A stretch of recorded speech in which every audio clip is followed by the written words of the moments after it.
ओम नमः शिवाय। हर हर महादेव। आज माघ मास के शुक्ल पक्ष की चतुर्दशी तिथि और मंगलवार है। परम पावन पुण्यदायी माघ के महीने का समापन होने जा रहा है। आज शाम 6:55 पर पूर्णिमा तिथि की शुरुआत हो जाएगी। आप सभी की मंगल कामना के साथ शुरू करते हैं आज की कथा। बोलो गणेश भगवान की जय हो। एक बार की बात है कि एक बुढ़िया गणेश जी भगवान की बहुत ही भक्ति किया करती थी। सुबह जल्दी उठती, स्नान करके पहले गणेश मंदिर जाती, गणेश जी को सिंदूर से तिलक करती और गुड़ का भोग लगाती। बड़े ही श्रद्धा भाव से गणेश जी के नामों का स्मरण किया करती थी। यह उसका नियम था। चाहे आंधी हो या तूफान, वह बुढ़िया गणेश जी के मंदिर जरूर जाती थी। ऐसा करते करते सालों बीत गए तो गणेश जी भगवान उस बुढ़िया की भक्ति से बहुत ही प्रसन्न हुए।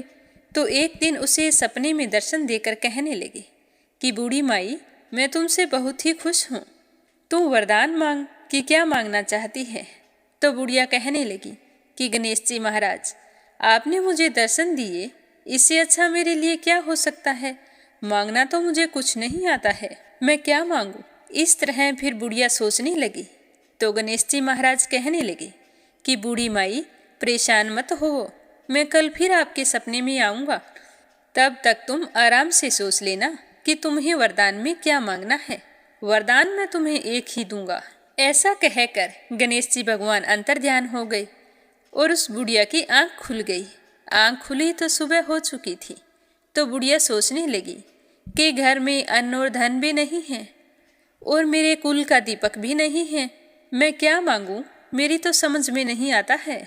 तो इस तरह सोचते हुए बुढ़िया ने अपने पुत्र को बुलाया और पूछा कि बेटा, मुझे गणेश जी ने रात सपने में दर्शन दिए थे और बोल रहे थे कि मैं तुम्हारे पूजा पाठ से बहुत ही प्रसन्न हूँ। मैं तुम्हें एक वरदान देना चाहता हूँ, मांगो, क्या मांगती हो। तो मुझे तो समझ में ही नहीं आया कि मैं क्या मांगूं। बेटा, तुम बता दे मुझे क्या मांगना चाहिए। तो बुढ़िया का पुत्र कहने लगा कि माँ, तुम गणेश जी से बहुत सारा धन दौलत मांग लो, हमारी गरीबी दूर हो जाएगी, तो हमें सब कुछ मिल जाएगा। लोगों को देखो कितने ऐशो आराम से रहते हैं, हमारे भी सपने पूरे हो जाएंगे। तो बेटे की बात सुनकर बुढ़िया ने बहू को आवाज लगाई। तो बहू आई और सासू माँ से पूछने लगी कि माँ जी, कहिए क्या बात है, आपने मुझे किस लिए बुलाया है। तो उसकी सास कहने लगी कि बेटा, रात मुझे सपने में गणेश जी भगवान ने दर्शन दिए हैं और वो कह रहे हैं कि मैं तुम्हें वरदान देना चाहता हूँ। मेरी तो समझ में नहीं आता है कि मैं क्या मांगूँ। तो सासू माँ की बात सुनकर बहू कहने लगी कि माँ जी, ये तो बहुत अच्छी बात है, आप गणेश जी से पोता मांग लो। क्या आपका मन नहीं करता कि हमारे घर में भी नन्हे शिशु की किलकारी गूंजे, हमारा भी वंश बढ़े। तो बुढ़िया कहने लगी कि बेटा, तेरी बात तो सही है। अब बुढ़िया तो कसम कसमी थी कि गणेश जी ने तो एक वरदान देना है, उसमें मैं क्या मांगूं। तो वह बुढ़िया सोचती सोचती पड़ोस में अपनी सहेली के पास गई और जाकर पूछने लगी कि बहन, तुम मुझे बता कि मैं क्या मांगूं। तो बूढ़ी माई की सारी बात सुनकर उसकी पड़ोसन कहने लगी कि बहन, तू तो अब थोड़े दिन जिएगी, तू क्यों तो धन मांगे और क्यों नाती मांगे, वो तेरे किस काम के। तू ऐसा कर, गणेश जी भगवान को कह देना कि बुढ़ापे तक मेरी आंखों की रोशनी बनी रहे। आदमी बूढ़ा हो जाने के बाद अपनी रोशनी खो देता है और आंखों के बिना तो जीना बहुत ही कठिन है। बेटा बहू तो अपने सुख की चीजें मांग रहे हैं, लेकिन मुझे तो लगता है कि पूजा पाठ तुमने की है तो तुम्हें अपने लिए ही कुछ मांगना चाहिए। तो बुढ़िया को तीनों की बातें ही सही लगी, लेकिन दुविधा यह थी कि गणेश जी ने तो केवल एक ही वरदान देने की बात कही थी। तो बुढ़िया ने अपने मन में कुछ विचार किया और सो गई। गणेश जी ने बुढ़िया को सपने में दर्शन दिए और कहा कि बूढ़ी माई, वरदान मांगो। तो बुढ़िया कहने लगी कि प्रभु, मुझे और तो कुछ नहीं चाहिए, मेरी तो एक ही इच्छा है कि मैं अपने पोते को सोने की थाली में सोने के चम्मच से भोजन करता हुआ देखूं। तो बुढ़िया की बात सुनकर गणेश जी मुस्कुराते हुए कहने लगे कि मैया, तू तो बोल रही थी कि मुझे मांगना ही नहीं आता, लेकिन तूने तो मुझे ठग लिया। तूने तो एक ही वरदान में अपने लिए आंखें, धन और पोता तीनों चीज मांग लिए। आंखें होगी तो देख पाओगी, धन होगा तो पोता सोने की थाली में भोजन करेगा। तुमने तो बहुत ही चतुराई से एक ही वरदान में सारी चीजें मांग ली है। मैं तुम्हारी भक्ति और बुद्धिमानी से बहुत ही प्रसन्न हूँ। जैसा तुमने वरदान मांगा है वैसा ही फल तुमको प्राप्त होगा। ऐसा कहकर गणेश जी भगवान अंतर्ध्यान हो गए और बूढ़ी माई को जैसा मांगा था वैसा सब कुछ मिल गया। और अब बेटा भी खुश, बहू भी खुश। बेटा बहू को खुश देखकर बुढ़िया और भी ज्यादा खुश हो गई। कभी भी मनुष्य को ये नहीं सोचना चाहिए कि मेरी उम्र बीत चुकी है, अब मैं धन का क्या करूँगा, अब मैं कोई काम क्यों करूँ, मुझे काम करने की कोई आवश्यकता नहीं है। ऐसा मन में कभी नहीं लाना चाहिए। जब तक जिंदा हैं हमें अपने और अपने परिवार के लिए कुछ न कुछ करते रहना चाहिए। घर का बुजुर्ग सदस्य घर की चारदीवारी होता है। अब सोचो, बिना चारदीवारी घर का क्या हाल होता है। इसीलिए ना तो कभी यह सोचना चाहिए कि मुझे अब कोई चीज़ की आवश्यकता नहीं है, और ना ही ऐसी शिक्षा कभी दूसरों को देनी चाहिए। अपने घर परिवार को प्रेम की डोरी से बांध कर रखना चाहिए। प्रेम से बोलो गणेश जी भगवान की जय हो। अब अपने सुनते हैं माघ मास में सुनी जाने वाली कांचन मालिनी और राक्षस की कथा। तो श्रद्धा भाव से सुनते रहिए। बोलो श्री हरि विष्णु भगवान की जय हो। माघ मास में प्रयाग में स्नान करने से जो फल मिलता है वो तो ईश्वर ही बता सकते हैं, क्योंकि मनुष्य में कहने की शक्ति नहीं है। हजारों अश्वमेघ यज्ञ करने से भी यह फल प्राप्त नहीं होता। पूर्व समय में कांचन मालिनी ने इसी स्नान का फल राक्षस को दिया था, जिससे वह पापी पाप मुक्त हो गया था। दत्तात्रेय जी की बात सुनकर कार्तवीर्य कहने लगा कि हे भगवान, वह राक्षस कौन था और कांचन मालिनी कौन थी? उसने अपना धर्म राक्षस को कैसे दिया? वे दोनों कैसे और कहाँ मिले? हे ऋषि, अत्रि ऋषि की संतानों के सूर्य, यह कथा सुनाकर मेरा कौतूहल दूर कर दीजिए। तो कार्तवीर्य की बात सुनकर दत्तात्रेय जी कहने लगे कि हे राजन, इस पुरातन विचित्र इतिहास को मैं तुम्हें सुनाता हूँ, ध्यान से सुनना।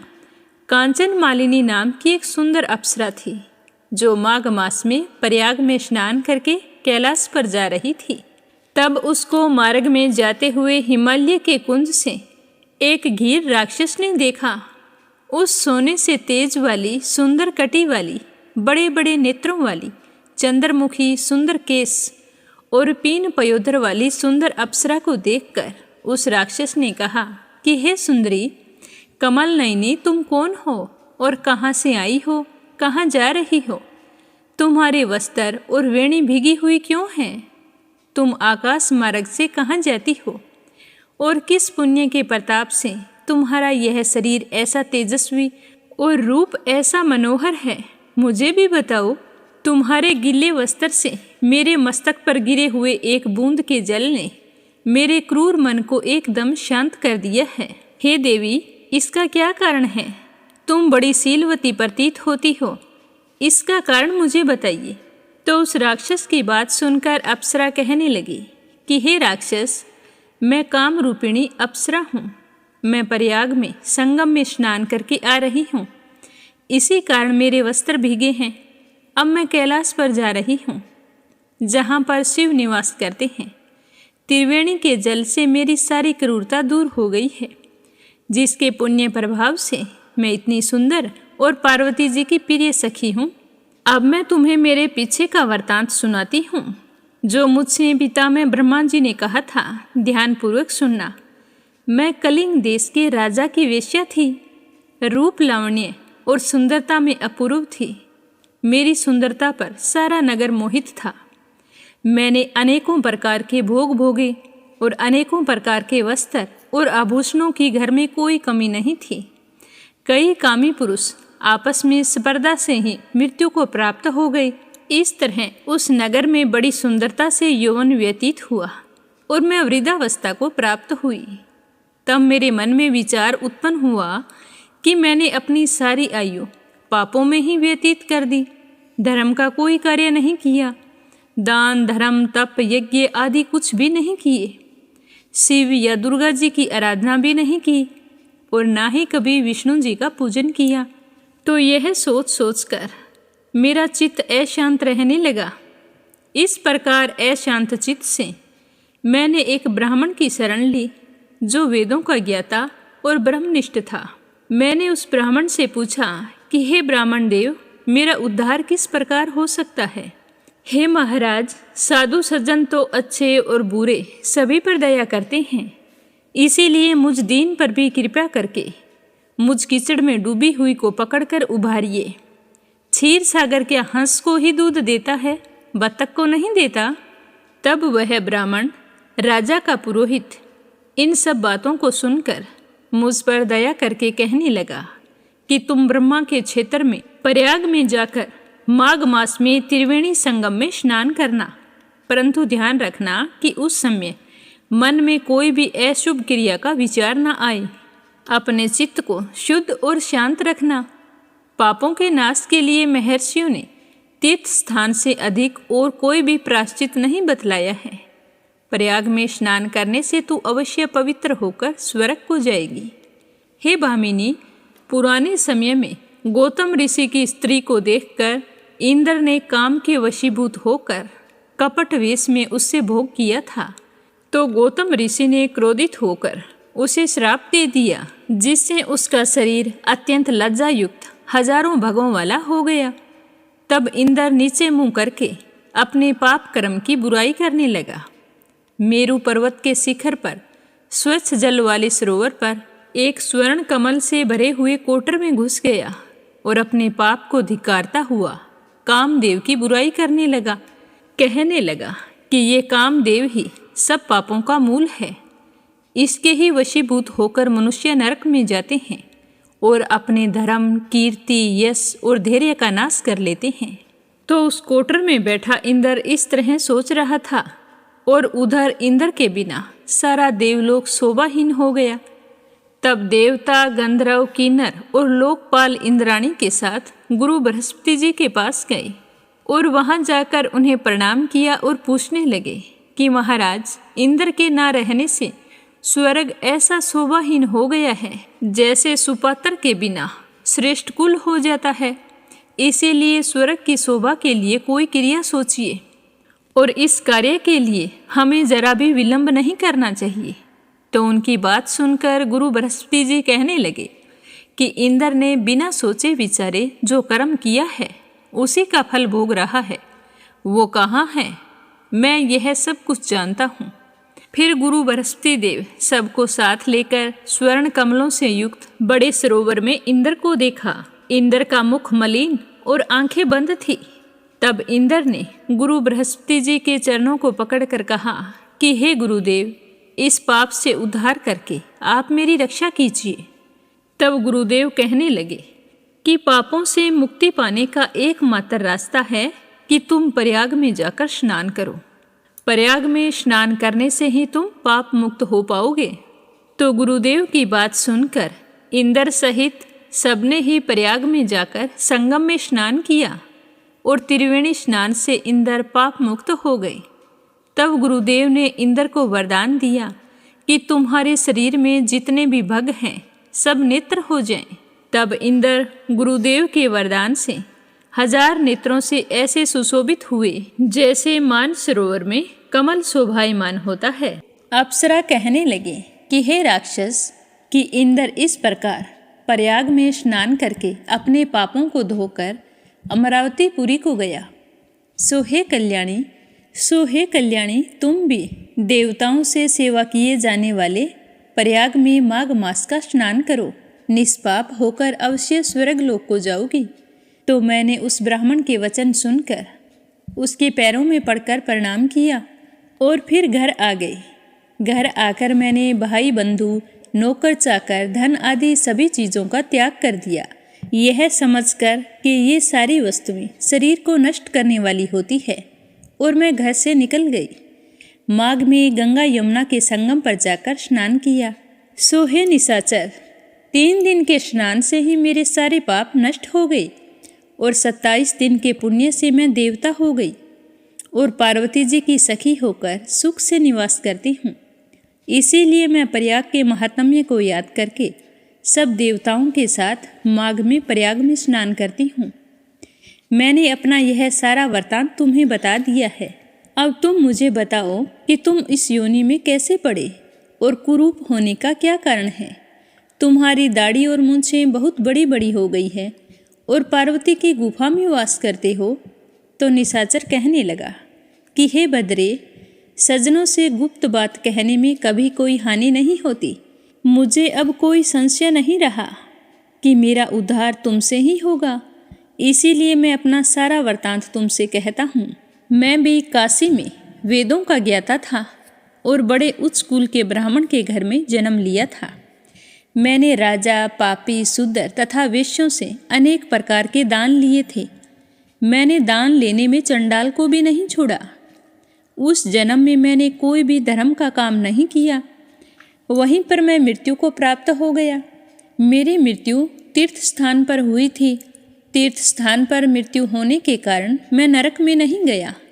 पहले 2 बार गिद्ध योनि में, 3 बार व्याघ्र योनि में, 2 बार सर्प की योनि में, 1 बार उल्लू की योनि में और अब 10वीं बार राक्षस बना हूँ और सैकड़ों वर्षों से इसी योनि में भटक रहा हूँ। इस स्थान को 3 योजन तक मैंने जंतुहीन कर दिया है। बिना अपराध के बहुत से प्राणियों को मैंने नष्ट किया है। यह सोच सोचकर मेरा मन बड़ा ही दुखी हो रहा है। तुम्हारे दर्शन से चित्त में कुछ शांति अवश्य आई है, क्योंकि सज्जनों का संग तुरंत ही सुखदायी होता है। मैंने अपने दुख के कारण आपसे कहे और सज्जन लोग सदैव दूसरों के दुखों से दुखी होते हैं, तो अवश्य ही आप मुझे मेरे दुखों से निजात दिलाओगे। अब यह बताओ कि इस दुख रूपी समुद्र को पार कैसे करूं?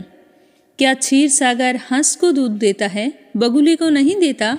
इस तरह बताते हुए दत्तात्रेय जी कहने लगे कि इस प्रकार उस राक्षस के वचन सुनकर कांचन मालिनी कहने लगी कि हे राक्षस, मैं अवश्य तुम्हारा कल्याण करूंगी। मैंने दृढ़ प्रतिज्ञा की है कि तुम्हारी मुक्ति के लिए हर संभव कोशिश करूंगी। मैंने बहुत बार प्रयाग में स्नान किया है। वेद जानने वाले ऋषियों ने दुखी को दान देने की प्रशंसा की है। समुद्र में जल बरसाने से क्या लाभ? प्रयाग में स्नान करने का 1 बार का फल मैं तुम्हें देती हूँ।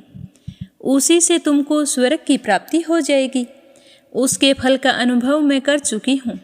तब उस अप्सरा ने यह कहकर अपने गीले वस्त्र का जल निचोड़कर जल को हाथ में लेकर माघ स्नान के फल को उस राक्षस के निमित्त अर्पण कर दिया।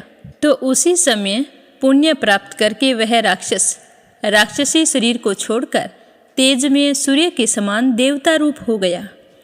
आकाश में विमान पर चढ़कर अपनी कांति से चारों दिशाओं को प्रकाशित करता हुआ शोभायमान हुआ और कहने लगा कि ये तो या मैं जानता हूँ या ईश्वर जानता है कि तुमने मुझ पर कितना उपकार किया है। अब भी मुझे कृपया करके कुछ शिक्षा दो ताकि मैं फिर कभी पाप ना करूं। अब मैं तुम्हारी आज्ञा पाकर स्वर्ग में जाऊंगा। तो उसकी बात सुनकर कांचन मालिनी ने कहा कि सदैव धर्म किया करो, काम रूपी स्त्रु को जीतो, दूसरे के गुण तथा दोषों का वर्णन मत करो, शिव और वासुदेव का पूजन करो, इस देह का मोह मत करो, पत्नी, पुत्र, धन, ममता सब कुछ त्याग दो, सत्य बोलो, वैराग्य भाव धारण करके योगी बनो। मैंने तुमसे यह धर्म के लक्षण कहे हैं। अब तुम देवता रूप होकर शीघ्र ही स्वर्ग को जाओ। तो दत्तात्रेय जी कहने लगे कि इस प्रकार गंधर्वों से शोभित वह राक्षस कांचन मालिनी को नमस्कार करके स्वर्ग को गया और देव कन्याओं ने वहां आकर कांचन मालिनी पर पुष्पों की वर्षा की और प्रेम पूर्वक कहा कि हे भद्रे, तुमने इस राक्षस का उद्धार किया। इस दुष्ट के डर से कोई भी इस वन में प्रवेश नहीं करता। अब हम तो निडर होकर विचरेंगी। इस प्रकार कांचन मालिनी उस राक्षस का उद्धार करके प्रेम पूर्वक देव कन्याओं से क्रीड़ा करती हुई शिवलोक को चली गई। अब अपने सुनते हैं भागवत कथा का आगे का अध्याय। श्री हरि विष्णु भगवान के अनंत स्वरूपों की जय हो। भागवत कथा की जय हो। हे उद्धव जी, मैं समस्त प्राणियों का आत्मा, हितैषी और ईश्वर नियामक हूँ। मैं ही इन समस्त प्राणियों और पदार्थों के रूप में हूँ और इनकी उत्पत्ति, स्थिति एवं प्रलय का कारण भी हूँ। गतिशील पदार्थों में मैं गति हूँ, अपने अधीन करने वालों में मैं काल हूँ, गुणों में मैं उनकी मूल स्वरूपा साम्यावस्था हूँ और जितने भी गुणवान पदार्थ हैं उनमें उनका स्वाभाविक गुण मैं ही हूँ। गुण युक्त वस्तुओं में मैं क्रिया, शक्ति, प्रधान, प्रथम कार्य, सूत्र आत्मा हूँ और महान में मैं ज्ञान, शक्ति प्रधान, प्रथम कार्य, महतत्व हूँ। सूक्ष्म वस्तुओं में मैं जीव हूँ और बड़ी ही कठिनाई से वश में होने वाला मन हूँ। मैं वेदों का अभिव्यक्ति स्थान हिरण्यगर्भ हूँ और मंत्रों में 3 मात्राओं वाला ओमकार हूँ। मैं अक्षरों में आकार, छंदों में त्रिपदा गायत्री हूँ। समस्त देवताओं में इंद्र, 8 वसुओं में अग्नि, 12 आदित्यों में विष्णु और 11 रुद्रों में नील लोहित नाम का रुद्र हूँ। मैं ब्रह्म ऋषियों में भृगु, राज ऋषियों में मनु, देव ऋषियों में नारद और गौओं में कामधेनु हूँ। मैं सिद्धेश्वरों में कपिल, पक्षियों में गरुड़, प्रजापतियों में दक्ष प्रजापति और पितरों में अर्यमा हूँ। प्रिय उद्धव जी, मैं दैत्यों में दैत्यराज प्रहलाद, नक्षत्रों में चंद्रमा, औषधियों में सोमरस और यक्ष राक्षसों में कुबेर हूँ। ऐसा समझो। मैं गजराजों में ऐरावत, जल निवासियों में उनका प्रभु वरुण, तपने और चमकने वालों में सूर्य तथा मनुष्यों में राजा हूँ। मैं घोड़ों में उत्सरेवा, धातुओं में सोना, दंडधारियों में यम और नागों में वासुकी हूँ। निष्पाप उद्धव जी, मैं नागराजों में शेषनाग, सींग और दाढ़ वाले प्राणियों में उनका राजा सिंह है, आश्रमों में सन्यास और वर्गों में ब्राह्मण हूँ। मैं तीर्थ और नदियों में गंगा, जलाशयों में समुद्र, अस्त्र शस्त्रों में धनुष तथा धनुर्धरों में त्रिपुरारी शंकर हूँ। मैं निवास स्थानों में सुमेरु, दुर्गम स्थानों में हिमालय, वनस्पतियों में पीपल और धान्यों में जौ हूँ। मैं पुरोहितों में वशिष्ठ, वेद वेताओं में बृहस्पति, समस्त सेनापतियों में स्वामी कार्तिकेय और सन्मार्ग प्रवर्तकों में भगवान ब्रह्मा हूँ। 5 महायज्ञों में ब्रह्म यज्ञ हूँ। व्रतों में अहिंसा व्रत और शुद्ध करने वाले पदार्थों में नित्य शुद्ध वायु, अग्नि, सूर्य, जल, वाणी और आत्मा हूँ। 8 प्रकार के योगों में मैं मनोनिरोध रूप समाधि हूँ। विजय के इच्छुकों में रहने वाला मैं नीति हूँ, बल हूँ। कौशलों में आत्मा और अनात्मा का विवेक रूप कौशल तथा ख्यातिवादियों में विकल्प हूँ। मैं स्त्रियों में मनु पत्नी शत्रुपा और पुरुषों में स्वयंभू मनु, मुनीश्वरों में नारायण और ब्रह्मचारियों में सनत कुमार हूँ। मैं धर्मों में कर्म संन्यास अथवा ऐशनात्रिय के त्याग द्वारा संपूर्ण प्राणियों को अभय दान रूप सच्चा संन्यास हूँ। अभय के साधनों में आत्म स्वरूप का अनुसंधान हूँ। अभिप्राय गोप के साधनों में मधुर वचन एवं मौन हूँ और स्त्री पुरुषों के जोड़ों में मैं प्रजापति हूँ। जिनके शरीर के 2 भागों से पुरुष और स्त्री का पहला जोड़ा पैदा हुआ, सदा सावधान रहकर जागने वालों में संवत्सर रूप काल मैं ही हूँ। ऋतुओं में वसंत, महीनों में मार्गशीर्ष और नक्षत्रों में अभिजीत हूँ। मैं युगों में सतयुग, विवेकियों में महर्षि देवल और अशित, व्यासों में श्री कृष्ण द्वैपायन व्यास तथा कवियों में मनस्वी शुक्राचार्य हूँ। सृष्टि की उत्पत्ति और लय, प्राणियों के जन्म और मृत्यु तथा विद्या और अविद्या के जानने वाले भगवानों में विशिष्ट महापुरुषों में मैं वासुदेव हूँ। मेरे प्रेमी भक्तों में तुम हो। किम पुरुषों में हनुमान, विद्याधरों में सुदर्शन, जिसने अजगर के रूप में नंद बाबा को ग्रास लिया और फिर भगवान के स्पर्श से मुक्त हो गया था, वो मैं ही हूँ। रत्नों में लाल, सुंदर वस्तुओं में कमल की कली, तृष्णों में कुश और हविष्यों में गाय का घी मैं ही हूँ। मैं व्यापारियों में रहने वाली लक्ष्मी, छल कपट करने वालों में धूत क्रीड़ा, तितिक्षुओं में तितिक्षा और सात्विक पुरुषों में रहने वाला सत्व गुण हूँ। मैं बलवानों में उत्साह और पराक्रम तथा भगवत भक्तों में भक्ति युक्त निष्काम कर्म हूँ। वैष्णवों की पूज्य वासुदेव, संकर्षण प्रद्युम्न, अनिरुद्ध, नारायण, हयग्रीव, वराह, नरसिंह और ब्रह्मा, इन 9 मूर्तियों में मैं पहली एवं श्रेष्ठ मूर्ति वासुदेव हूँ।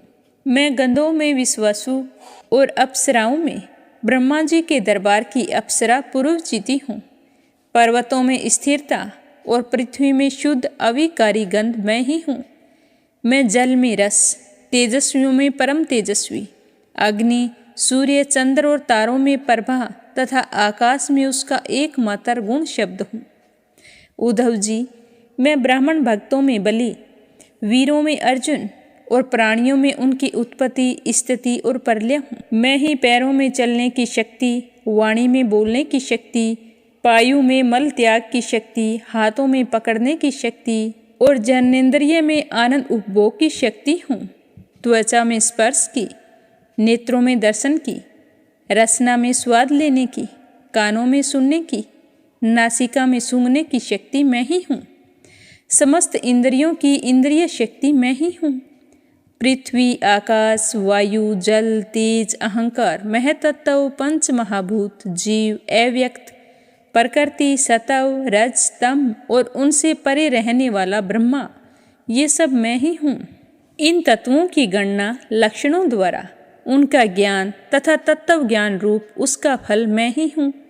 मैं ही ईश्वर हूँ, मैं ही जीव हूँ, मैं ही गुण हूँ, मैं ही गुणी हूँ, मैं ही सबकी आत्मा हूँ और सब कुछ मैं ही हूँ। मेरे अतिरिक्त और कोई भी पदार्थ कहीं भी नहीं है।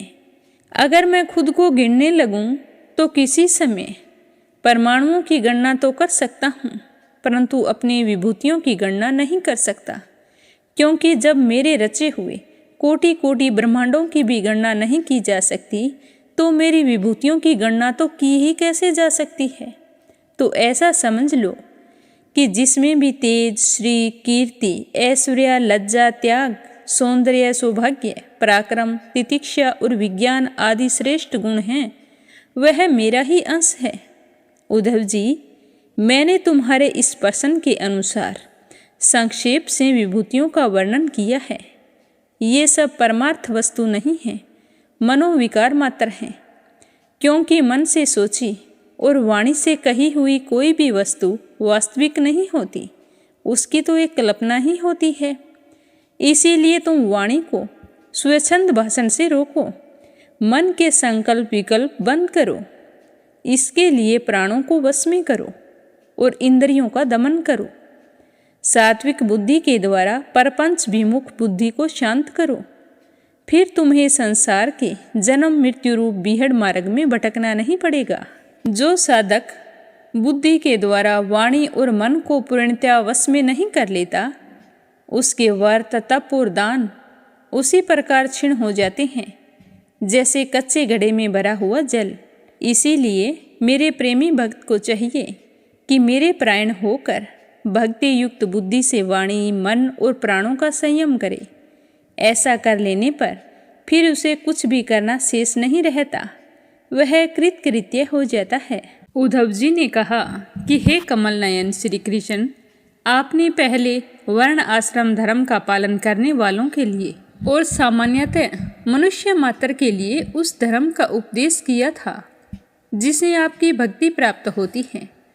तो अब आप कृपया करके यह बतलाइए कि मनुष्य किस प्रकार से अपने धर्म का अनुष्ठान करे जिससे आपके चरणों में उसे भक्ति प्राप्त हो जाए। हे प्रभु, हे महाबाहु माधव, पहले आपने हंस रूप से अवतार ग्रहण करके पितामह ब्रह्मा जी को अपने परम धर्म का उपदेश किया था। हे दामोदर, बहुत समय बीत जाने के कारण वह इस समय मृत्युलोक में परायसा नहीं रह गया है, क्योंकि आपको उसका उपदेश दिए हुए बहुत दिन हो गए हैं। हे अच्युत, पृथ्वी में तथा ब्रह्मा की उस सभा में भी जहाँ संपूर्ण वेद मूर्तिमान होकर विराजमान रहते हैं, आपके अतिरिक्त ऐसा कोई भी नहीं है जो आपके इस धर्म का प्रवचन, परिवर्तन अथवा संरक्षण कर सके। इस धर्म के प्रवर्तक, रक्षक और उपदेशक आप ही हैं। आपने पहले जैसे मधुदैत्य को मारकर वेदों की रक्षा की थी, वैसे ही अपने धर्म की भी रक्षा कीजिए। स्वयं प्रकाश परमात्मन, जब आप पृथ्वी तल से अपनी लीला सैवरण कर लेंगे, तब तो इस धर्म का लोप हो ही जाएगा। फिर उसे कौन बताएगा? आप समस्त धर्मों के मर्मज्ञ हैं, इसीलिए हे प्रभु, आप उस धर्म का वर्णन कीजिए जो आपकी भक्ति प्राप्त कराने वाला है, और यह भी बतलाइए कि किसके लिए उसका कैसा विधान है। तो इस तरह बताते हुए सुखदेव जी कहते हैं कि हे राजन, जब इस प्रकार भक्त शिरोमणि उद्धव जी ने प्रसन्न किया, तब भगवान श्री कृष्ण ने अत्यंत प्रसन्न होकर प्राणियों के कल्याण के लिए उन्हें सनातन धर्मों का उपदेश दिया। भगवान श्री कृष्ण ने कहा कि प्रिय उद्धव जी, तुम्हारा प्रसन्न धर्म्य है, क्योंकि इससे वर्ण आश्रम धर्मी मनुष्यों को परम कल्याण स्वरूप मोक्ष की प्राप्ति होती है। अतः मैं तुम्हें उन धर्मों का उपदेश करता हूँ। तुम सावधान होकर सुनना। जिस समय इस कल्प का प्रारंभ हुआ था और पहला सतयुग चल रहा था, उस समय सभी मनुष्यों का हंस नामक एक ही वर्ण था। उस युग में सब लोग जन्म से ही कृतकृत्य होते थे, इसीलिए उसका एक नाम कृतयुग भी था। उस समय केवल प्रणव ही वेद था और तपस्या, सोच, दया और सत्य रूप 4 चरणों से युक्त मैं ही वृषभ रूपधारी धर्म था। उस समय के निष्पाप एवं परम तपस्वी भक्तजन मुझ हंस स्वरूप शुद्ध परमात्मा की उपासना करते थे। परम भाग्यवान उद्धव जी, सतयुग के बाद त्रेता युग का आरंभ होने पर मेरे हृदय से श्वास पर श्वास के द्वारा ऋग्वेद, सामवेद और यजुर्वेद त्रिविद्या प्रकट हुई, और उस त्रिविद्या से अहोता, अध्वर्यु और उदाता के कर्म रूप 3 भेदों वाले यज्ञ के रूप में मैं प्रकट हुआ। विराट पुरुष के मुख से ब्राह्मण, भुजा से क्षत्रिय, जंगा से वैश्य और चरणों से शूद्रों की उत्पत्ति हुई। उनकी पहचान उनके स्वभाव अनुसार और आचरण से होती है। हे उद्धव जी, विराट पुरुष मैं ही हूँ, इसीलिए मेरे ही उरुस्थल से गृहस्थ आश्रम, हृदय से ब्रह्मचार्य आश्रम, वक्षस्थल से वानप्रस्थ आश्रम और मस्तक से संन्यास आश्रम की उत्पत्ति हुई। इन वर्ण और आश्रमों के पुरुषों के स्वभाव भी इनके जन्म स्थानों के अनुसार उत्तम, मध्यम और अधम हो गए। अर्थात उत्तम स्थानों में उत्पन्न होने वाले वर्ण और आश्रमों के स्वभाव उत्तम और अधम स्थानों से उत्पन्न होने वालों के अधम हुए। सम, दम, तपस्या, पवित्रता, संतोष, क्षमाशीलता, सीधापन, मेरी भक्ति, दया और सत्य, ये ब्राह्मण के वर्ण स्वभाव हैं। तेज, बल, धैर्य, वीरता, सहनशीलता, उदारता, उद्योगशीलता, स्थिरता, ब्राह्मण भक्ति और ऐश्वर्य, ये क्षत्रिय के वर्ण स्वभाव हैं। आस्तिकता, दानशीलता, दम्भहीनता, ब्राह्मणों की सेवा करना और धन संचय से संतुष्ट न होना, ये वैश्य वर्ण के स्वभाव हैं। ब्राह्मण गौ और देवताओं की निष्कपट भाव से सेवा करना और उसी से जो कुछ मिल जाए उसी में संतुष्ट रहना, ये शूद्र वर्ण के स्वभाव हैं। अपवित्रता, झूठ बोलना, चोरी करना, ईश्वर की और परलोक की परवाह न करना, झूठ मूठ झगड़ना और काम, क्रोध एवं तृष्णा के वश में रहना, ये अंत्यजों के स्वभाव हैं। उद्धव जी, चारों वर्गों और चारों आश्रमों के लिए साधारण धर्म यह है कि मन, वाणी और शरीर से किसी की हिंसा ना करें, सत्य पर दृढ़ रहें, चोरी ना करें, काम, क्रोध तथा लोभ से बचे रहें, और जिन कामों के करने से समस्त प्राणियों की प्रसन्नता और उनका भला हो वही कार्य करने चाहिए। ब्राह्मण, क्षत्रिय तथा वैश्य गर्भाधान आदि संस्कारों के क्रम से यज्ञोपवीत संस्कार रूप द्वितीय जन्म प्राप्त करके गुरुकुल में रहे और अपनी इंद्रियों को वश में रखे। आचार्य के बुलाने पर वेद का अध्ययन करे और उसके अर्थ का विचार भी करे। मेखला मृगजृम वर्ण के अनुसार दंड, रुद्राक्ष की माला, यज्ञोपवीत और कमंडलू धारण करे। सिर पर जटा रखे। शौकीनी के लिए दांत और वस्त्र ना धोए। रंगीन आसन पर ना बैठे और कुश धारण करे।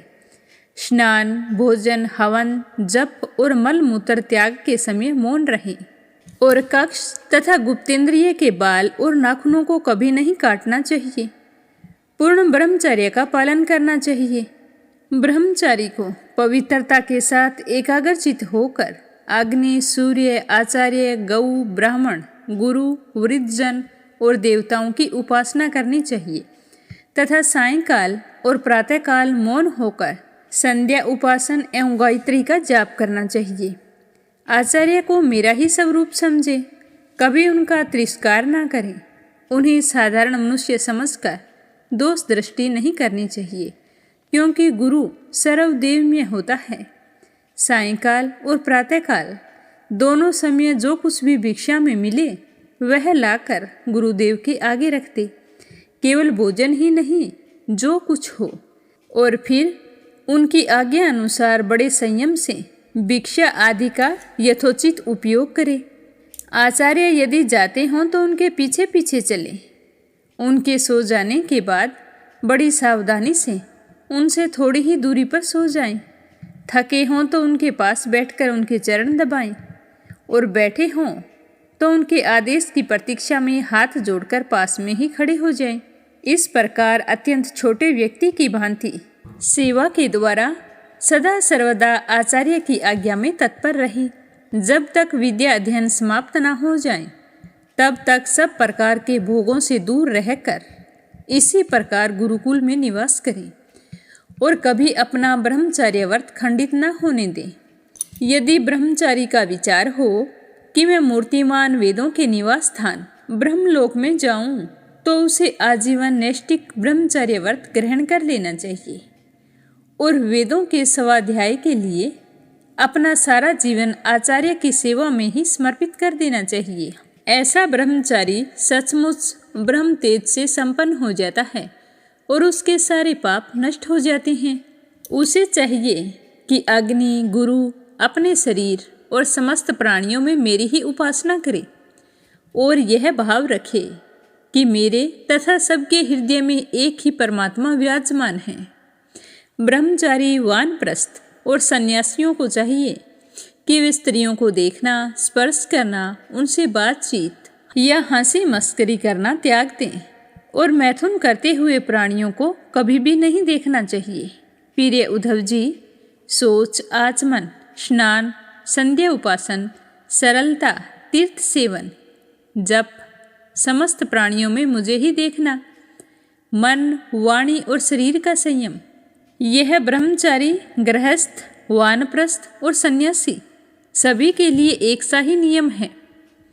अस्पृश्यों को ना छना, अभक्ष्य वस्तुओं को ना खाना और जिनसे बोलना नहीं चाहिए उनसे ना बोलना, ये नियम भी सबके लिए हैं।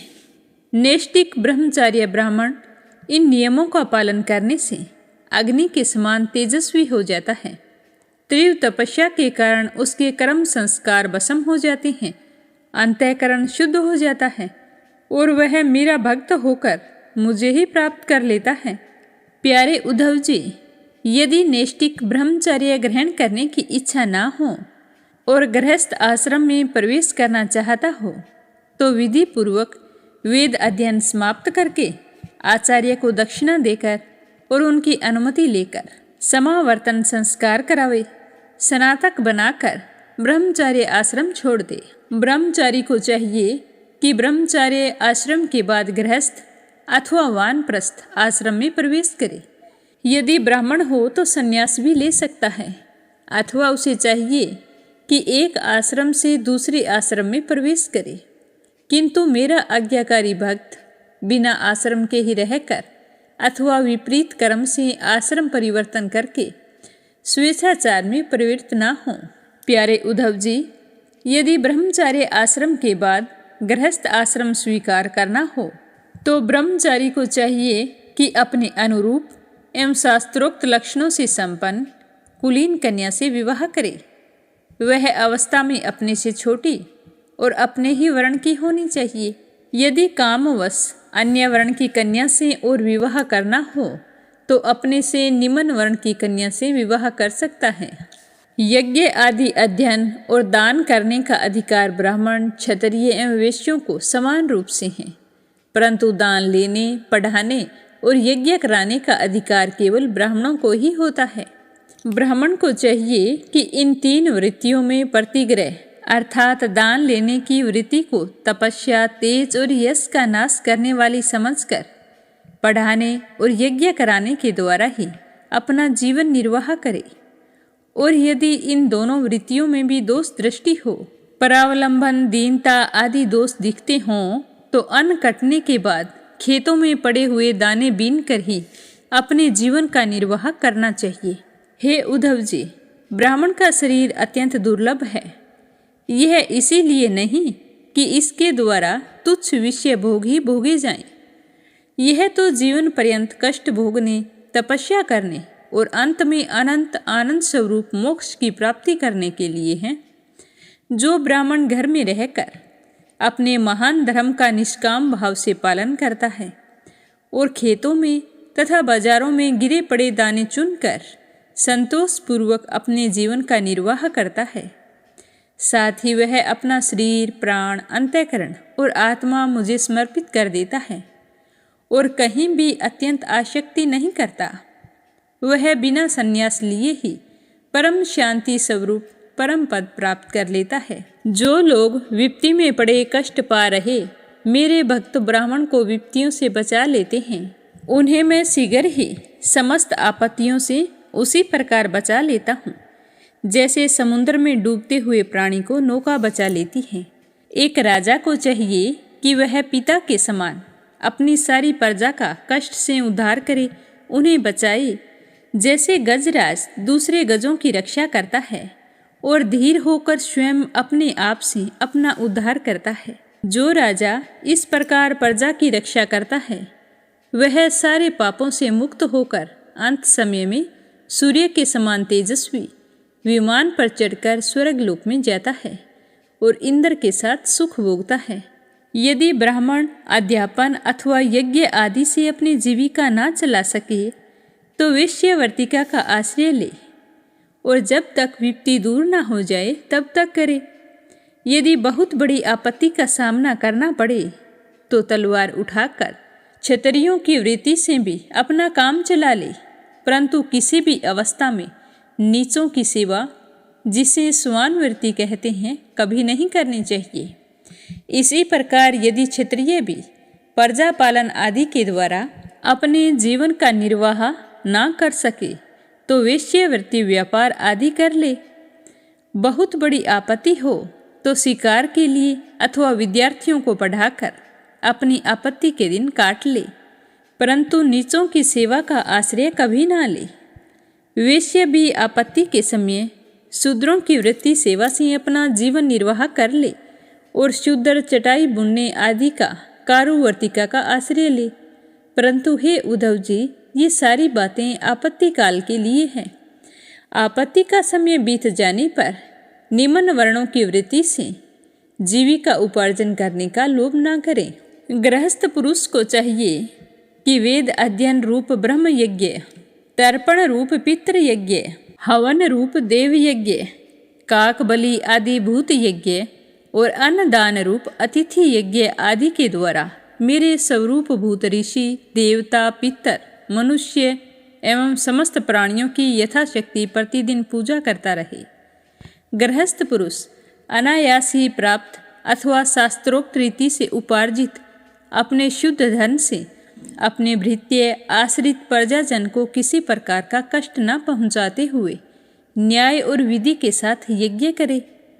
प्यारे उद्धव जी, गृहस्थ पुरुष कुटुंब में आसक्त ना हो, बड़ा कुटुंब होने पर भी भजन में प्रमाद ना करे। बुद्धिमान पुरुष को यह बात भी समझ लेनी चाहिए कि जैसे इस लोक की सभी वस्तुएं नाशवान हैं, वैसे ही स्वर्ग आदि परलोक के भोग भी नाशवान ही हैं। यह जो स्त्री पुत्र भाई बंधु और गुरुजनों का मिलना जुलना है, यह वैसा ही है जैसे किसी प्याऊ पर कुछ बटोही इकट्ठे हो गए, सबको अलग अलग रास्ते जाना है। जैसे स्वप्न नींद टूटने तक ही रहता है, वैसे ही इन मिलने जुलने वालों का संबंध भी बस शरीर के रहने तक ही रहता है। फिर कौन किसे पूछता है। गृहस्थ को चाहिए कि इस प्रकार विचार करके घर गृहस्थी में फंसे नहीं, उसमें इस प्रकार अनासक्त भाव से रहे मानो कोई अतिथि निवास कर रहा हो। जो शरीर आदि में अहंकार और घर आदि में ममता नहीं करता, उसे घर गृहस्थी के फंदे बांध नहीं सकते। भक्तिमान पुरुष गृहस्थोचित शास्त्रोक्त कर्मों के द्वारा मेरी आराधना करता हुआ घर में ही रहे, अथवा यदि पुत्रवान हो तो वानप्रस्थ आश्रम में चला जाए या संन्यास आश्रम स्वीकार कर ले। प्यारे उद्धव जी, जो लोग इस प्रकार का गृहस्थ जीवन ना बिताकर घर गृहस्थी में ही आसक्त हो जाते हैं, स्त्री पुत्र और धन की कामनाओं में फंसकर हाय हाय करते रहते हैं और मूढ़तावश स्त्री लंपट और कृपण होकर मैं मेरे के फेर में पड़ जाते हैं, वे बंध जाते हैं। वे सोचते रहते हैं कि हाय मेरे माँ बाप बूढ़े हो गए, पत्नी के बाल बच्चे अभी छोटे हैं, मेरे ना रहने पर ये दीन अनाथ और दुखी हो जाएंगे, फिर इनका जीवन कैसे कटेगा। इस प्रकार घर गृहस्थी की वासना से जिसका चित्त विक्षिप्त हो रहा है, वह मूढ़ बुद्धि पुरुष विषय भोगों से कभी तृप्त नहीं हो सकता। उन्हीं में उलझकर अपना जीवन खो बैठता है और मरकर घोर तमोमय नरक में जाता है। इस तरह बताते हुए भगवान श्री कृष्ण कहते हैं कि प्रिय उद्धव जी, यदि गृहस्थ मनुष्य वानप्रस्थ आश्रम में जाना चाहे तो अपनी पत्नी को पुत्रों के हाथों सौंप दे अथवा अपने साथ ही ले ले, फिर शांत चित्त से अपनी आयु का तीसरा भाग वन में ही रहकर व्यतीत करे। उसे वन के पवित्र कंद मूल और फलों से ही शरीर का निर्वाह करना चाहिए। वस्त्र की जगह वृक्षों की छाल पहननी चाहिए अथवा घास पात और मृगछाला से ही काम चलाना चाहिए। बाल रोए नाखून और मूंछ दाढ़ी रूप शरीर के मल को ना हटाए, दांतुन ना करे, जल में घुसकर त्रिकाल स्नान करे और धरती पर ही पड़ा रहे। ग्रीष्म ऋतु में पंच अग्नि तपे, वर्षा ऋतु में खुले मैदानों में रहकर वर्षा की बौछार सहे, जाड़े के दिनों में गले तक जल में डूबा रहे। इस प्रकार घोर तपस्या में जीवन व्यतीत करे। कंद मूलों को केवल आग में भूनकर खा ले अथवा समय अनुसार पके हुए फल आदि के द्वारा ही काम चला ले। अगर उन्हें कूटने की आवश्यकता हो तो ओंखली में या सिल पर कूट लें, अन्यथा दांतों से यूं ही चबा चबा कर खा लें। वानप्रस्थ आश्रमी को चाहिए कि कौन सा पदार्थ कहाँ से लाना चाहिए, किस समय लाना चाहिए, कौन कौन से पदार्थ अपने अनुकूल हैं, इन बातों को जानकर अपने जीवन निर्वाह के लिए स्वयं ही इस प्रकार के कंद मूल फल आदि ले आवे। देश काल आदि से अनजान लोगों से लाए हुए अथवा दूसरे समय के संचित पदार्थों को काम में नहीं लेना चाहिए। निवार आदि जंगली अन्न से ही चूरू पुरोडास्त आदि तैयार करें और उन्हीं से ही समय उचित आग्रणीय आदि वैदिक कर्म करें। वानप्रस्थ हो जाने पर वेद विहित पशुओं द्वारा मेरा यजन ना करें। वेद वेताओं ने वानप्रस्थी के लिए अग्निहोत्र, दरस, पौर्णमास और चातुर्मास आदि का वैसा ही विधान किया है जैसा ग्रस्तों के लिए है। इस प्रकार घोर तपस्या करते करते मांस सूख जाने के कारण वानप्रस्थी की एक एक नस दिखाई देने लगती है। वह इस तपस्या के द्वारा मेरी आराधना करके पहले तो ऋषियों के लोक में जाता है और वहाँ से फिर मेरे पास आ जाता है, क्योंकि तप मेरा ही स्वरूप है। जो पुरुष बड़े कष्ट से किए हुए और मोक्ष देने वाले इस महान तपस्या को स्वर्ग, ब्रह्मलोक आदि छोटे मोटे फलों की प्राप्ति के लिए करता है, उससे बढ़कर मूर्ख और कौन होगा। इसीलिए तपस्या का अनुष्ठान निष्काम भाव से करना चाहिए। प्यारे उद्धव जी, वानप्रस्थी जब अपने आश्रम उचित नियमों का पालन करने में असमर्थ हो जाए, बुढ़ापे के कारण उसका शरीर कांपने लगे, तब यज्ञ अग्नियों को भावना के द्वारा अपने अंतःकरण में आरोपित कर ले और अपना मन मुझ में लगाकर अग्नि में प्रवेश कर जाए। यदि उसकी समझ में यह बात आ जाए कि काम्य कर्मों से उनके फल स्वरूप जो लोक प्राप्त होते हैं वे नरकों के समान ही दुखपूर्ण, और मन में लोक परलोक से पूरा वैराग्य हो जाए, तो विधि पूर्वक यज्ञ अग्नियों का परित्याग करके संन्यास ले लें। जो वानप्रस्थी संन्यास होना चाहिए वह पहले वेद विधि के अनुसार 8 प्रकार के श्राद्ध और प्रजापत्य यज्ञ से मेरा यजन करे। इसके बाद अपना सर्वस्व ऋत्विज को दे दे, यज्ञ अग्नियों को अपने प्राणों में लीन कर ले और फिर किसी भी स्थान, वस्तु और व्यक्तियों की अपेक्षा न रखकर स्वच्छंद विचरण करे। प्यारे उद्धव जी, जब ब्राह्मण संन्यास लेने लगता है तब देवता लोग, स्त्री पुत्र आदि सगे संबंधियों का रूप धारण करके उसके संन्यास ग्रहण में विघ्न डालते हैं। वे सोचते हैं कि अरे, यह तो हम लोगों की अवहेलना करके हम लोगों को लांघ कर परमात्मा को प्राप्त होने जा रहा है। यदि सन्यासी वस्त्र धारण करे तो केवल लंगोटी लगा ले और अधिक से अधिक उसके ऊपर एक ऐसा छोटा सा टुकड़ा लपेट लें जिसमें लंगोटी ढक जाए, तथा आश्रम उचित दंड और कमंडलू के अतिरिक्त और कोई भी वस्तु अपने पास न रखें। यह नियम आपत्ति काल को छोड़कर सदा के लिए होता है। नेत्रों से धरती पर देखकर पैर रखें, कपड़े से छानकर जल पिएं, जितना भी बोलें सत्य बोलें, शरीर से जितने भी काम करें बुद्धिपूर्वक सोच समझकर शुद्ध कार्य ही करने चाहिए। वाणी के लिए मौन, शरीर के लिए निश्चेष्ट स्थिति और मन के लिए प्राणायाम दंड हैं। जिसके पास ये तीनों दंड नहीं, वह केवल शरीर पर बांस के दंड धारण करने से दंडी स्वामी नहीं हो जाता। सन्यासी को चाहिए कि जातिच्युत और गौ हत्या करने वाले पतितों को छोड़कर चारों वर्गों की भिक्षा ले। केवल अनिश्चित 7 घरों से जितना मिल जाए उतने से ही संतोष कर ले।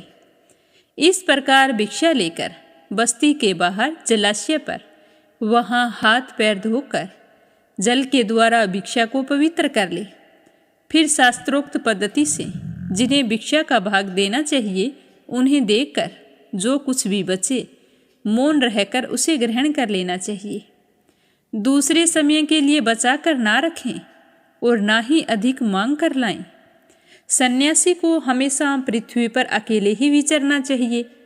उसकी कहीं भी आसक्ति ना हो, सब इंद्रियां अपने वश में हों। वह अपने आप में ही मस्त रहे, आत्म प्रेम में ही तन्मय रहें। प्रतिकूल से प्रतिकूल परिस्थिति में भी अपना धैर्य ना खोएं और सर्वत्र समान रूप से स्थित परमात्मा का अनुभव करता रहें। सन्यासी को निर्जन और निर्भय एकांत स्थान में रहना चाहिए। उसका हृदय निरंतर मेरी भावना से विशुद्ध बना रहे। वह अपने आप को मुझसे अभिन्न, अद्वितीय और अखंड के रूप में चिंतन करे। वह अपने ज्ञान निष्ठा से चित्त के बंधन और मोक्ष पर विचार करे तथा निश्चय करे कि इंद्रियों का विषयों के लिए विक्षिप्त होना, चंचल होना बंधन है और उनको संयम में रखना ही मोक्ष है। इसीलिए सन्यासी को चाहिए कि मन एवं 5 ज्ञानेंद्रियों को जीत लें और भोगों की क्षुद्रता समझकर उनकी ओर से सर्वथा मुख मोड़ लें और अपने आप में ही परम आनंद का अनुभव करें। इस प्रकार वह मेरी भावना से भरकर पृथ्वी में विचरता रहे। केवल भिक्षा के लिए ही नगर, गांव, अहीरों की बस्ती या यात्रियों की टोली में जाएं। पवित्र देश, नदी, पर्वत, वन और आश्रमों से पूर्ण पृथ्वी में बिना कहीं ममता जोड़े घूमता फिरता रहे। भिक्षा भी अधिकतर वानप्रस्थियों के आश्रम से ही ग्रहण करें, क्योंकि कटे हुए खेतों के दाने से बनी हुई भिक्षा शीघ्र ही चित्त को शुद्ध कर देती है और उससे बचा खुचा मोह भी दूर होकर सिद्धि प्राप्त हो जाती है। विचारवान सन्यासी दृश्यमान जगत को सत्य वस्तु कभी ना समझे, क्योंकि यह तो प्रत्यक्ष ही नाशवान है। इस जगत में कहीं भी अपने चित्त को ना लगाएं। इस लोक और परलोक में जो कुछ करने पाने की इच्छा हो उससे विरक्त हो जाएं। सन्यासी विचार करे कि आत्मा में जो मन, वाणी और प्राणों का संगात रूप यह जगत है, वह सारा का सारा माया है। इस विचार के द्वारा इसका बाध करके अपने स्वरूप में स्थित हो जाए और फिर कभी भी उसका स्मरण ना करे। ज्ञाननिष्ठ, विरक्त, मुमुक्षु और मोक्ष की अपेक्षा न रखने वाला मेरा भक्त आश्रमों की मर्यादा में बद्ध नहीं। वह चाहे तो आश्रमों और उनके चिन्हों को छोड़कर वेद शास्त्र के विधि निषेधों से परे होकर स्वच्छंद विचरण करे। वह बुद्धिमान होकर भी बालकों के समान खेले, निपुण होकर भी जड़वत रहे, विद्वान होकर भी अनजान की तरह बातचीत करे और समस्त वेद विधियों का जानकार होकर भी पशुवर्ती से रहे। उसे चाहिए कि वेदों के कर्मकांड भाग की व्याख्या में ना लगे, पाखंड ना करें, तर्क वितर्क से बचें और जहाँ कोरा वाद विवाद हो रहा हो वहाँ पर किसी की पक्ष ना ले। वह इतना धैर्यवान हो कि उसके मन में किसी भी प्राणी से उद्वेग ना हो और वह स्वयं भी किसी प्राणी को उद्विग्न ना करे। उसकी कोई निंदा करे तो प्रसन्नता से सह ले, पर किसी का अपमान ना करे। प्रिय उद्धव जी, सन्यासी इस शरीर के लिए किसी से भी वैर भाव ना करें, क्योंकि ऐसा वैर भाव तो पशु रखते हैं। तो आज की कथा को यहीं पर विराम देते हैं। आगे का अध्याय सुनेंगे कल की कथा में। तो प्रेम से कहिए श्री हरि विष्णु भगवान के अनंत स्वरूपों की जय हो, भागवत कथा की जय हो। अब आपने सुनते हैं लप्सी और तपसी की कहानी। बोलो लप्सी तपसी की जय हो। बहुत पुराने समय की बात है। एक गांव में एक ब्राह्मण परिवार रहा करता था। उसमें पति पत्नी के अलावा उनके 2 बच्चे थे। एक बेटा था, एक बेटी थी। ब्राह्मण दंपति बहुत ही सरल स्वभाव के थे। समय मिलने पर प्रभु का स्मरण किया करते थे। उनकी बेटी बहुत ही संस्कारी और सुशील थी, लेकिन उनका बेटा आवारा किस्म का था। वह कोई काम धाम नहीं करता और ना ही कभी अपने माँ बाप का कहना मानता था। समय के साथ दोनों बहन भाई बड़े हो गए। बहन की शादी कर दी गई, पर भाई का वही हाल था। उसके माँ बाप ने उसे समझाया कि बेटा, अब हम वृद्ध हो चले हैं, तुम कोई काम किया करो, लेकिन उस पर उनकी बातों का कोई असर नहीं होता था। तो एक दिन ब्राह्मणी अपने पति से कहने लगी कि स्वामी, आप बिल्कुल काम छोड़ दीजिए। जब घर में कुछ भी नहीं होगा तो यह अपनी जिम्मेदारी समझेगा और काम पर लग जाएगा। तो ब्राह्मण ने दूसरे दिन से काम पर जाना छोड़ दिया। तो यह देखकर उनके बेटे ने कोई काम नहीं किया और चोरी करने चला गया। आते जाते राहगीरों को लूट लेता और उसी से अपने घर का गुजारा किया करता था। तो उसकी लूटने और चोरी करने की आदत से सारे गांव वाले उसे लप्सी कहने लगे। तो लप्सी की इस हरकत से उसके माँ बाप बहुत ही दुखी रहते थे, पर वह किसी की सुनने के लिए तैयार नहीं था। इसी तरह समय बीतता गया। एक दिन की बात है कि लप्सी एक पीपल के पेड़ पर बैठा था। तभी शिव पार्वती जा रहे थे। पार्वती माता गहनों से लदी हुई थी। तो लप्सी उन्हें देखकर सोचने लगा कि सूरत के कितने गहने हैं, आज ये सारे के सारे लूट लूँगा तो मुझे कई महीनों तक चोरी नहीं करनी पड़ेगी। तो वह लूटने के इरादे से पीपल की ओट में होकर बैठ गया। जैसे ही शिव पार्वती वहाँ से जाने लगे तो लप्सी एकदम से शिव पार्वती के सामने आकर कहने लगा कि जल्दी से जितने सारे गहने पहन रखे हैं उतार दो। तो पार्वती माता कहने लगी कि तुम चोरी क्यों करती हो, तुम्हें पता है चोरी करना पाप है। तो लप्सी कहने लगा कि क्या करूं, घर पर मेरे माँ बाप हैं, मेरी एक भांजी है, उनके लिए दोनों समय भोजन की व्यवस्था कहाँ से करूं, मुझे कोई काम तो आता नहीं है। तो लप्सी की बात सुनकर पार्वती माता कहने लगी कि तुम जो चोरी करके पाप करते हो, इस पाप का भागी कौन बनेगा। तो लप्सी कहने लगा कि मेरे घर वाले सारे बनेंगे। तो पार्वती माता कहने लगी कि कोई नहीं बनेगा, पाप के भागी केवल तुम बनोगे। तो लप्सी कहने लगा कि मैं लूट खोस कर उन्हीं के लिए लेकर जाता हूँ, तो पाप के भागी तो उन्हें बनना ही पड़ेगा। तो लप्सी की बात सुनकर पार्वती माता ने हंसकर कहा कि हम यहीं पर बैठे हैं और तुम अपने घर जाओ, अपने घर वालों से पूछो कि कोई तुम्हारे पाप का भागी बनेगा क्या।